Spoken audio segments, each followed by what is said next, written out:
Hey, everybody. Hope and pray that you're doing well today as we come to our word from the word. And today that word is mistaken. Mistaken. Now, have you ever seen somebody and you maybe thought they were somebody else or didn't realize who they were, who you were talking to? Well, if you're like most of us, you probably put your foot in your mouth a time or two speaking to somebody, and then you didn't realize that maybe you're speaking to, maybe you're talking bad about somebody, and then you realize that, oh, I'm talking to their brother, their sister, their best friend, their child, their parent, whatever the case may be. So we have to be careful so that we don't mistake the identity of others. But on the other side of it too, we need to make sure that as Christians that people don't mistake our identity. In other words, that they would not be surprised when they find out that we're a Christian. How many times have maybe you run across somebody or worked with somebody, or maybe you know a reputation about them, and then you hear something, and I tell you from a preacher standpoint, the thing you hate to hear is, "Oh yeah, he's a preacher," or "Oh yeah, he's a deacon," or "Oh yeah, he's a Sunday school teacher," or she. I'm saying he, but I mean either one of them. They'll say, "Oh yeah, well they do this at our church," and oh yeah, they're man, yeah they do. They're real big in the mission work that they do for their church, and the list goes on. And we hear those things, and then we think, wow, I can't believe that. I can't believe that that person claims to be a Christian, yet they act one way or another, or that's the reputation. Now, as Paul is being moved around, and it's interesting as you read through this in Acts chapter 23 today, you will see again and again that God, the providence of God, and the sovereignty of God, and how it is protecting him, how it is protecting Paul, that even the guards and even the soldiers for what we would think would be the enemy are actually protecting him so that he can continue to do what God has called him to do. Today, let's see what happens when he's carried before the religious. So, Acts chapter 23, verses 1 through 5. Then Paul, looking earnestly at the council, said, Men and brethren, I have lived in all good conscience before God until this day. And the high priest Ananias commanded those who stood by him to strike him on the mouth. Then Paul said to him, God will strike you, you whitewashed wall. For you sit to judge me according to the law, and do you command me to be struck contrary to the law? And those who stood by said, Do you revile God's high priest? Then Paul said, I did not know, brethren, that he was the high priest. For it is written, You shall not speak evil of a ruler of your people.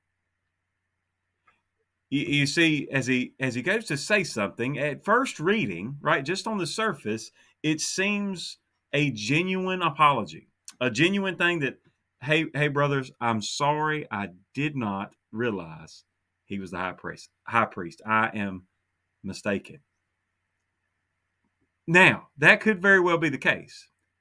And as I tell our Wednesday night crowd a lot of times, I'm not trying to read too much into it, but as you hear some speculation from some interpreters, I mean, because parts of it you say, well, how did he not know this was the high priest? Well, one, high priest might not have been wearing his official garb. It wasn't a normal meeting, so maybe everybody wasn't in their proper place. And if he hadn't been there in some 20 years or so, or something like that, he may not have realized even who the high priest was, wouldn't have recognized him. Some would even argue, Paul's eyesight, that's a kind of been a topic of conversation, whether or not he could see him that well. But there's a lot of speculation. But I want to look at it this way. Think about the chance or the possibility that Paul was saying, I didn't recognize you as the high priest because the way that you're acting. And the reason, if you look to what happened as he's trying to give his defense, it's as though Ananias, the high priest, who is apparently a Sadducee, that he has already had his mind made up about Paul, that he's already heard enough, and he had no intention of listening to anything he had to say. So as soon as he begins to speak, as soon as he says, "Well, hey, I've lived in good conscience," he says, "Hey, strike him now for what he's saying." And so even the way that he was assuming and treating him as guilty instead of, I mean, we see the same thing in our court system today, right? You are innocent until proven guilty. And how many times have you known that to be true? Right? You are guilty and you have to prove yourself innocent. And that's the way that the law was. And so the same thing is that Paul is saying, you're going to go against the law in striking me, but yet you're the ones that's supposed to be enforcing and defending the law. You're supposed to be the one making sure that everybody goes through the right channels and does things properly. So I think a lot of it is, hey, buddy, the way that you're acting, I didn't recognize you as high priest. And aside from this, a lot of times we think about it just being religious people, but even in this time with Rome and all their power, a lot of times this was a political position. So now he's not gonna let Paul speak just because he simply says, "Hey, I'm more worried about who's padding my pockets." Do some history and do some research on Ananias and find out exactly what kind of high priest he was. One that stole money from what the tithes that should have come in, or that did come in, he took them for himself, and he did a lot of other crooked things that ends up getting him assassinated.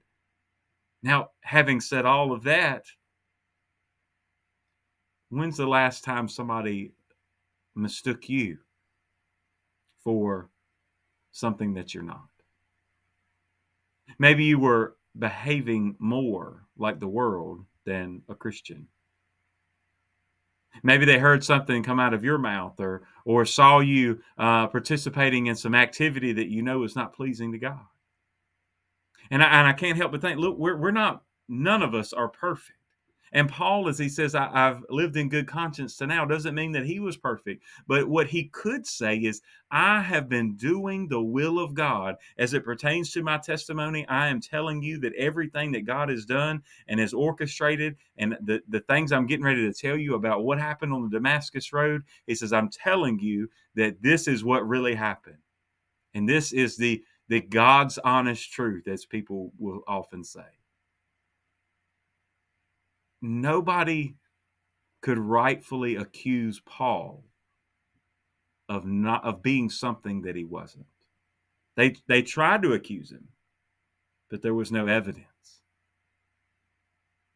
You know the old saying, if you were ever put on trial for being a Christian, would there be enough evidence to convict you? Would they have enough proof, enough eyewitnesses that would come up and say, oh, I know brother such and such or sister such and such. I know that they're a Christian because I've seen them read their Bible. I haven't heard any negative things come out of their mouth. They don't get caught up with the wrong crowds. Man, they spend time in prayer, spend time in their Bible. They're witnessing and evangelizing and supporting and showing the fruit of the Spirit, and the list goes on. Would there be enough to convict you? Or will somebody mistake you for just another person in this lost and dying world? Something for us all to think about today. God bless you, and I pray you have a great, great day.